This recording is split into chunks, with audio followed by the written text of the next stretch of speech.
All right, hello, this is Chris Ott, and I'm adding another segment to this, what's turning into a series.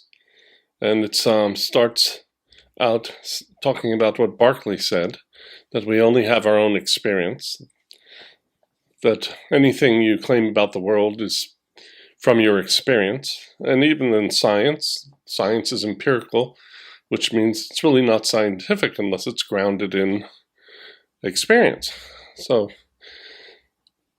And each person only has his private experience, although we can share our private experience with others, then they can get a picture of what we're imagining or thinking, but it's still whatever they're experiencing as being a representation of our thoughts is still their thoughts. All this is common sense. There's nothing too hard about that. But now we're going to go into something strange. I was talking in the last part, number 2, about how experience in contemporary neuroscience, we say that experience is in the brain. Now, I've already said that, in the past, and many people still, they say the mind. So but we still say our experience occurs in our mind. And people that are more want to sound more scientific, they say the brain, because that is the opinion of contemporary neuroscience, that what we call the mind, the job is performed by the brain. So, but it doesn't matter what I'm about to get into, whether you say in the mind or in the brain, because it's the word in that I'm focusing on. We've always said that these things are in the mind, or in us, or the ancients said in the inner part, and different things, and they did talk about the outer world. And they understood that they couldn't perceive the outer world directly because they only perceived their experience within them. And so I wanted to emphasize that whether you're talking about a mind or a brain, you don't escape the problem I'm about to talk about. And I'm going to talk about it in terms of the brain so that people can't feel that I'm cheating and this wouldn't have applied to the brain, because it does. Okay, so what I want to talk about is this concept of inside.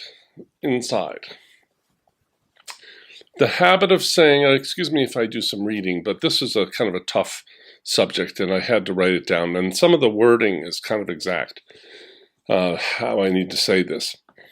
The habit of saying in my mind in the 1700s, or in my brain in contemporary neuroscience, has an unanticipated consequence. And I've already been talking about this in part 1 and 2, really, when I began to talk about there's a school bus, there was a fire engine outside my window, and that's out there in the external world. So we're talking about that. But I don't have direct experience of that fire engine. I have my own experience, which I assume is caused by something like it out there. But here's the problem, what we get into. But if your experience occurs entirely, let's say, in your brain, okay, and you only experience your internal experience, as I explained in part 1 of the series, you only experience your experience. That's what Berkeley meant when he said you only perceive your own ideas. Then, for all intents and purposes, what you take to be the real world is your internal experience. That's your world. In my book, I refer to this as the experiential world. In a way, it's a world, because when I go in my kitchen and I make toast, I get out the bread and I get out the toaster, and the toaster that I get out is the one in my experience. And whether it's hot or cold and ready to pop up, well, that's determined by my experience. And if I eat it and I say, oh, it's toasted, that's a judgment about my experience.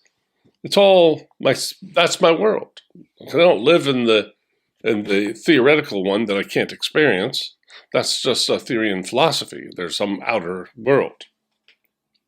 Okay, so but it's this idea of our experiential world being in our brain, from that we get, it implies a second world, which is somehow the cause of this internal one.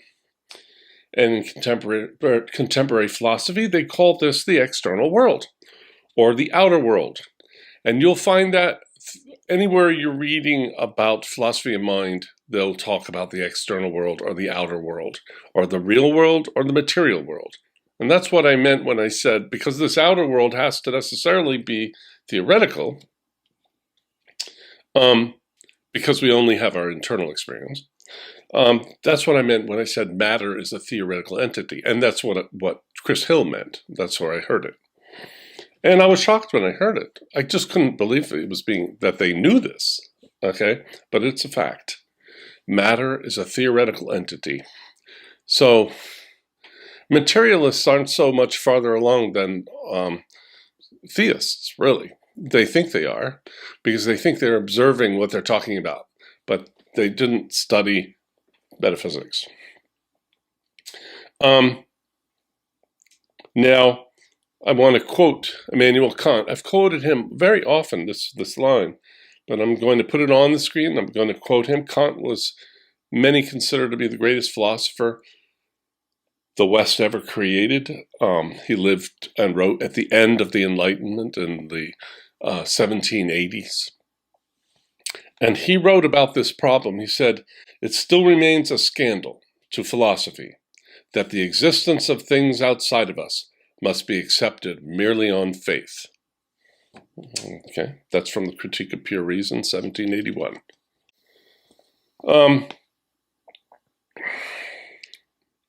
So this outer world is just a theoretical world. We have no evidence for it. There are two kinds of evidence you can have that something exists. One is empirical evidence, which means you've observed it. But you can't observe the external world because you only have your internal experience, which you can theorize as a representation of it, but you can't know if it is. You don't know if there even is an external world. It's a theory. Maybe you think it's the only theory that works, but you're going to find out, if you read my books, that it's not. There are alternatives that work just as well and still account for the fact that we have our separate but similar experience and so forth. Now, so we have no empirical evidence that it exists, and we have no logical argument that it exists. It just seems like it must. That's it. That's all we have. And we haven't thought of anything thus far to replace the idea of the outer world as the cause of our inner experience. Now, because we can't experience this outer world, we can't compare it to our inner experience. We don't know whether they have anything to do with each other, or if it's something entirely different. And we also can't know if it's the cause of our inner experience, which is our whole world. If my experiential world is the effect of some unknown or unperceived outer world, how does it cause it?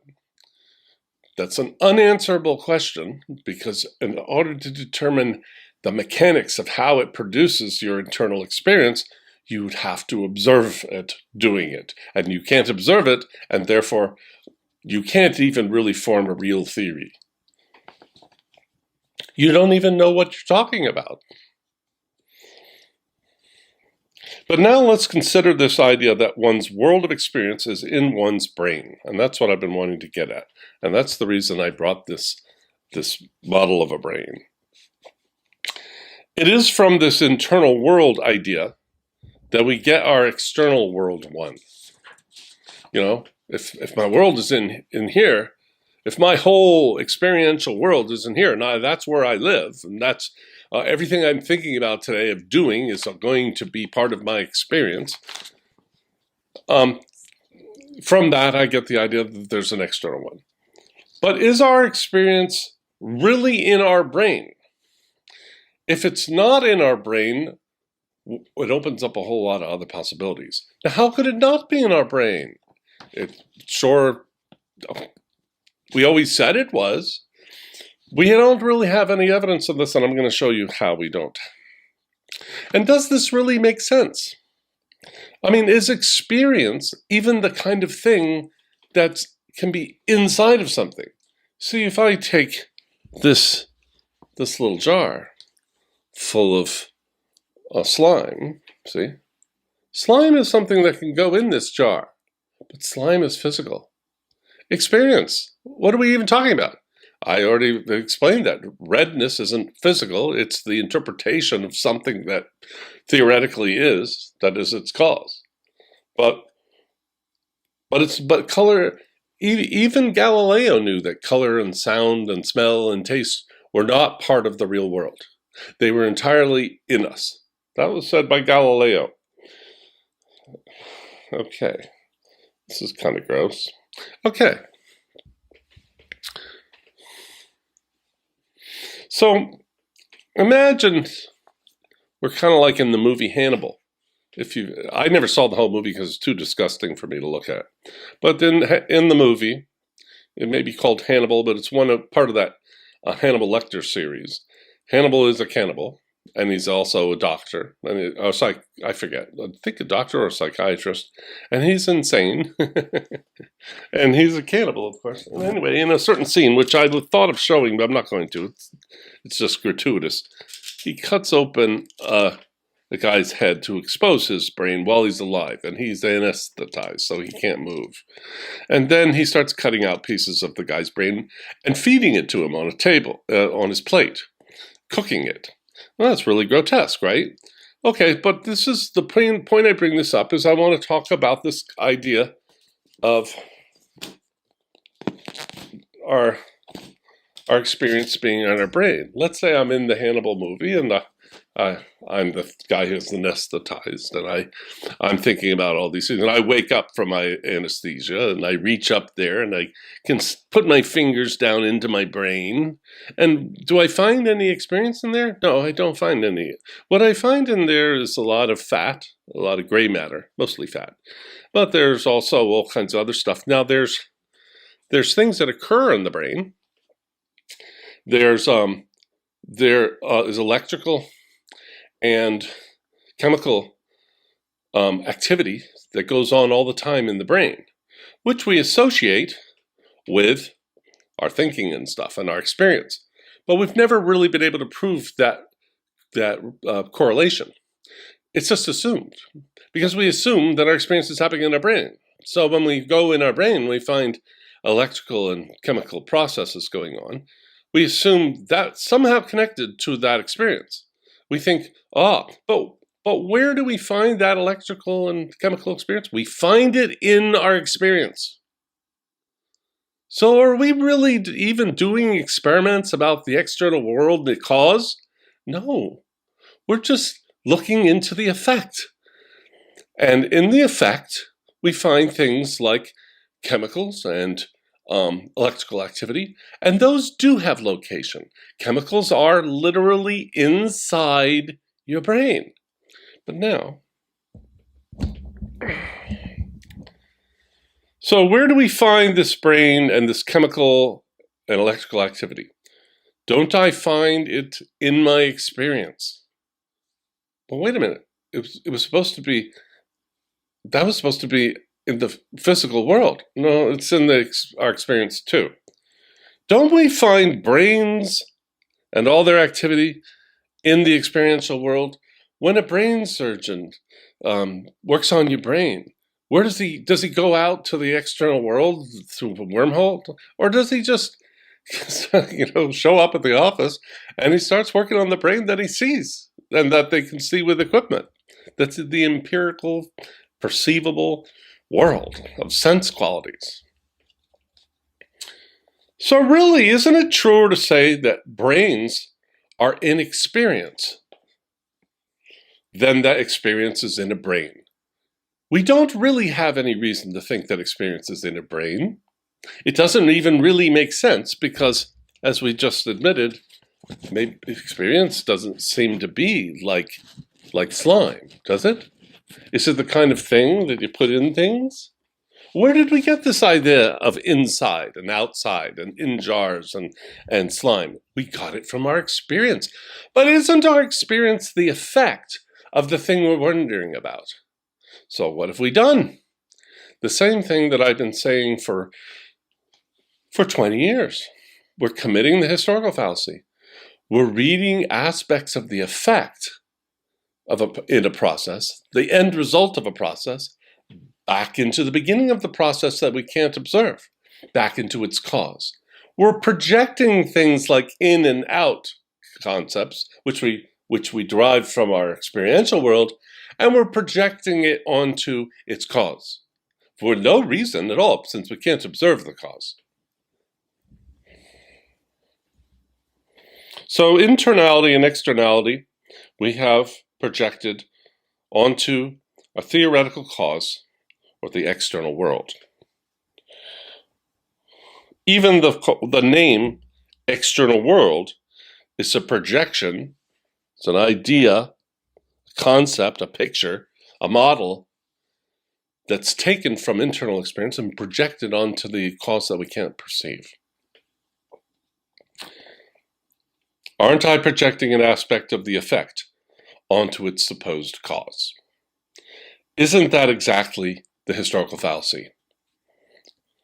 The mistake I'm making is projecting the end result of a process onto its beginning. I'm imagining the cause of experience, the external world that I made up, just like its effect, my experience. Might not the cause of my experience, whatever that might turn out to be nothing like its effect, my experience that has insides and outsides in it. And concepts like inside and out that I take from the end of the process, that being my experience, might not apply to things as they are in the beginning of the process, i.e. the actual cause that I'm looking for, the cause of my experience. Maybe the cause of my experience is very different than my experience. In fact, that would be normal. That's how processes work. They don't start out just like they end.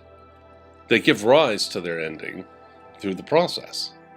It requires the process to get the things that we find at the end of the process. And yet here we are taking that and just putting it at the beginning of the process. That doesn't make any sense at all. Why did we even go through the process if we're there at the conclusion? So this is the cause and the culprit of what's called in philosophy the mind-body problem, which I've talked about so much I'm not going to go over it again. That is what the cause is this projection of the effect, our experience, onto the cause that we're looking for. Now, of course, in my books, I don't do it this way. But this does not mean that I'm saying you don't need a brain. You know, when you read Berkeley doesn't talk about brains. He lived before they had, really, I don't think they had any neuroscience in 1710. What Berkeley was thinking still was in the classical sense of the mind, and in the mind, and that was more a metaphor. And ideas can only exist in a mind, said Berkeley. But how did they get there? God put them there, Berkeley said. God implants ideas in your mind because the entire universe is in God's mind, his supermind, sort of all together and all figured out because it's all his creation, his mental creation. So he just takes these ideas and makes copies of them and he puts them in your mind. But then it keeps God very busy, chasing every human being in the world around wherever he goes, putting in the right perceptions at the right time so that his world ends up making sense. But that's what Berkeley thought. So anyway, Berkeley really, if you read it, you go, well, do you need a brain? Not really. I never found any reason for it. I don't think Berkeley ever mentioned the brains. But today we have reason to believe that we need to have a brain to experience things properly and to think. Now, why are we so sure of that? Because there are a lot of reasons, but we know that we can introduce surgery and drugs, and we can damage this brain, and it will damage your capacity to experience things as they are. You can take LSD, and that will warp your experience. I can do surgery and cut out a part of your brain, and that will cut out part of your memory, part of your ability to speak, maybe even the ability to walk, ability to think. Okay? So we see a correlation. There's something correlating between a brain and proper mental functions. So, but it doesn't mean that this is the seat of the mind and all that kind of thing, and that thoughts are in here. That doesn't mean that. It means you need one of these in order to think. And I'll briefly say what I think that relationship is. The brain and the body and the nervous system, they form a kind of a lens. Just like there are lenses in my theory earlier, like time and space and natural laws, out of those supervene these physical bodies, which are completely describable in terms of number and natural law, geometry. But we need these bodies as a kind of compound lens. You take all those lenses together that make up the body, and then you perceive through this body. Or more truly, I would say, I take experience of this body by identifying myself as this body. And then as I'm taking experience of this body, in other words, I experience myself as my body, I experience my body, I experience the world filtered through it. So I have the nervous system and I have eyes and all this. So you have to have all this. You poke out my eyes and I'm blind. So we need the sense organs and we need the brain. It is like a lens through which we perceive the world. You take that away, it's like pulling the lens off your camera. Have you ever pulled a lens off an SLR and looked through? What do you see? Nothing. Nothing at all. Yeah. Because the lens has to shape it into a coherent picture, what's out there. And that's projected onto, remember I was a camera assistant. So that's that. That's this talk. I don't have anything else to add right now. But thank you very much. As always, I'll see you on the other side in my next video. I'm sure, I kind of stumbled upon something that interested me, but initially all I was going to do is talk about Berkeley's having said, we only perceive our own ideas. And then all this came. Maybe I'll take it further, maybe I won't. But I've enjoyed talking. This is part 3. I've enjoyed all 3 parts. I'll be thinking about whether there's a 4th part or I'll start something else. Thank you very much. I'll see you next time. Bye-bye.